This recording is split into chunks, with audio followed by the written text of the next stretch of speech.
It is a great pleasure to welcome once again to the Oval Office my good friend, Secretary General of the United Nations, Mr. Ban Ki-moon. As we celebrate the 70th anniversary of the United Nations, we can take great satisfaction in the success of the institution in resolving conflicts, in moving forward through its agencies on a whole range of development issues that are helping vulnerable peoples around the world. At the same time, we are in a period in which the demands placed, the burdens on the United Nations have never been greater. And throughout what is a very tumultuous process, the Secretary General and his team, I think, have done excellent work and have been excellent partners with us. Today we spoke about a wide range of issues. At the top of our list was the urgency of a world response to the threat of climate change. And the Secretary General has been a consistent champion of a concerted, unified global response to the issue.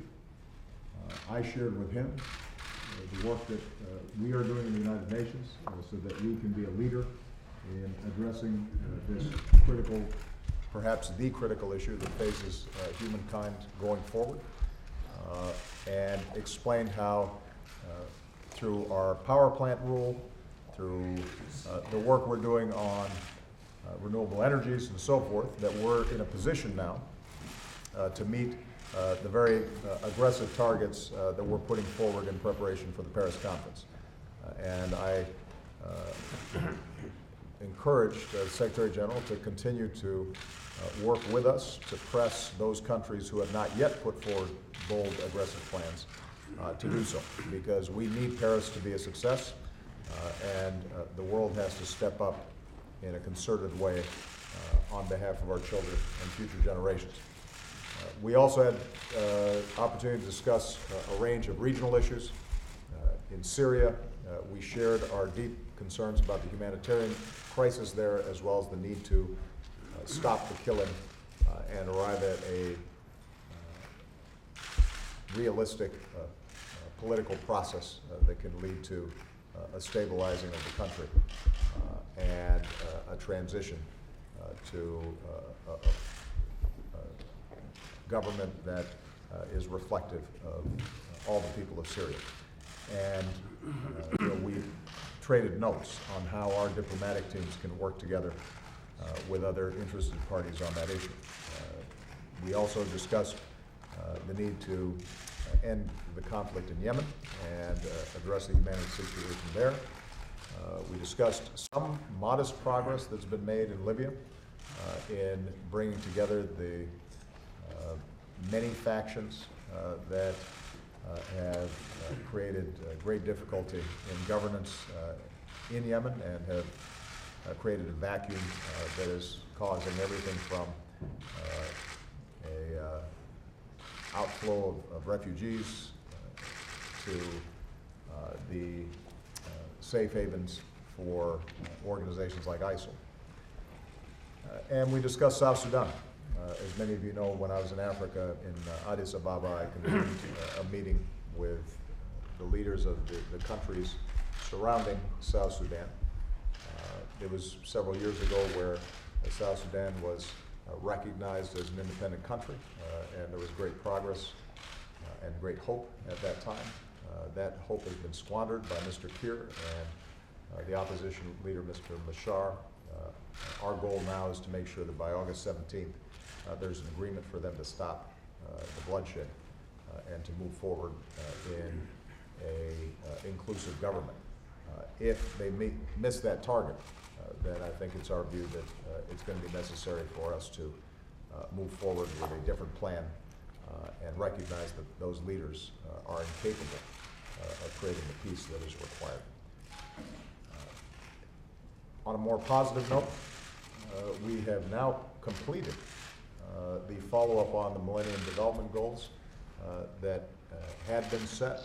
We now have a new set of sustainable development goals, as well as financing for those goals that have been agreed to through a process of international consensus.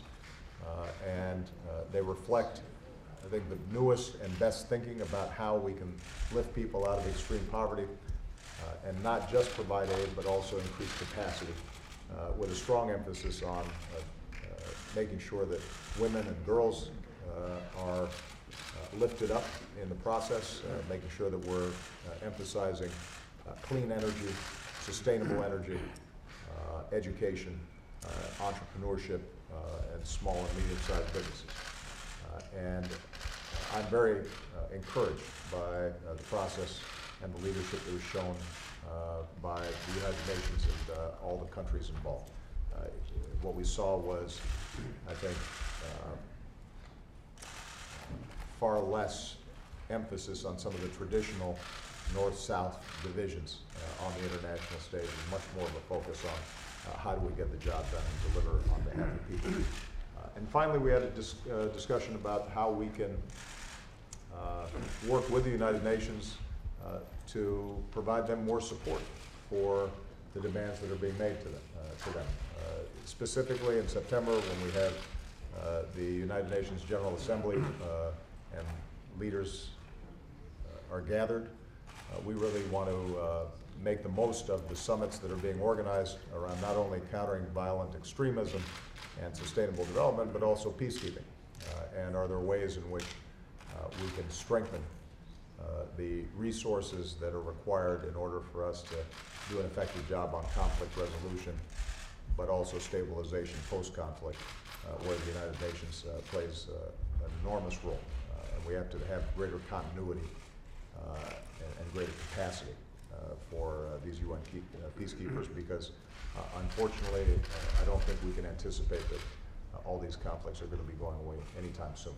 So I again want to thank Secretary General for his outstanding leadership, and I look forward to seeing him in September. We've got a lot of work to do between now and then, but I'm very confident that he and his very capable team will be able to do what needs to be done.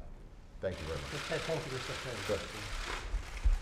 Good. Thank you, Mr. President, for your warm welcome to the Oval Office again. I had an extremely constructive meeting with President Obama this time on the eve of a truly historic General Assembly in September. And in the aftermath of all this very historic diplomatic achievement President Obama and U.S. government have been making in many areas, like Iranian nuclear deals and normalization of diplomatic relations with Cuba, and his recent very successful visit to Africa. And all these are truly historic diplomatic achievements. United Nations continue to stand working with you and U.S. government. We really appreciate your strong leadership and support and strong, generous humanitarian assistance to many places of the conflict, and I really count on your strong support. On climate change, I highly commend President Obama's strong commitment since day one in his office up to now, and I count on your continuing leadership until we'll be able to address this climate change, and have a climate change agreement in December in Paris. In that regard, I'd like to congratulate you and highly commend your visionary and bold leadership and announcement of yesterday on a clean power plan. This is hugely important and visionary leadership. U.S. can and will be able to change the world in addressing a climate phenomenon. And we are the first generation, as President Obama rightly said yesterday, to put an end to global poverty. And we are the last generation who can address climate change phenomenon. I think this clean power plan powers economies and generates a job. And also it can generate huge dividends here at home in US economy, and I'm sure that this will impact a lot of countries. And I really appreciate your personal engagement, starting with China and Brazil and India and many others. As I'm going to have some small-scale leaders meeting on the margins of General Assembly, I hope you will really lead all this campaign under your strong leadership. We are very much committed. We discussed about how to mobilize $100 billion for climate financing. I'm working very closely with President Hollande in his capacity as president of a future COP21, and Chancellor Angela Merkel in her capacity as the chair of G7, and World Bank president and IMF managing director and OECD secretary general. We are really trying to present a politically credible trajectory of $100 billion to the world, so that this can be supported at the COP21 in Paris. In any way, this is a top priority now, as we have successfully agreed on Sustainable Development Agenda with a set of 17 Sustainable Development Goals. This is a hugely ambitious and encouraging news. And we also agreed in Addis Ababa last month the financial and technological framework to support Sustainable Development Agenda and climate change. On all these matters, we really count on your strong support.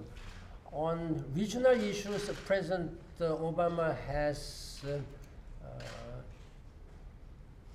explained and briefed all what we discussed. We are completely on the same page.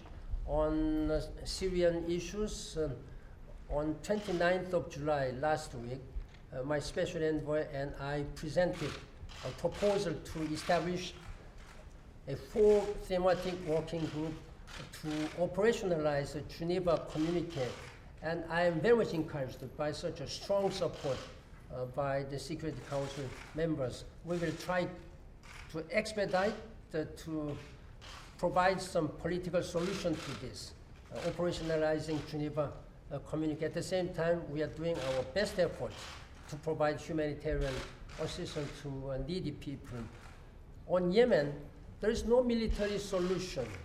There is only solution by political way, through dialogue. I have been continuously coordinating and working together with GCC members led by, again, Saudi Arabia. And my special envoy is always on the region, working very closely with the parties. We are very much concerned about humanitarian situation in Yemen, as President Obama said. 80% of population, to be exact, more than 21 million people are in need of urgent humanitarian assistance. Our humanitarian team, despite the difficulties of security and safety, we are mobilizing all possible support. I'm urging the world member states to provide the generous humanitarian assistance. This is what I'm really asking for, such a generous support. I highly appreciate the command leadership of President Obama on South Sudan. His recent visit to Africa and convening a leaders meeting on South Sudan really made a big impact. We are working very hard with the IGAD members and African Union so that this August 17 summit meeting of IGAD will be able to have adoption of this agreement between the parties. We are working very hard. And I really appreciate your strong support for human rights. In all these conflict areas, it is the people whose human rights are being abused. and we are taking this human rights upfront as priority issues, and I really appreciate the United States continuing support and leadership. Again, thank you very much, Mr. President, for your global leadership, and I wish you continued good success. Thank you very much. Thank you, everybody.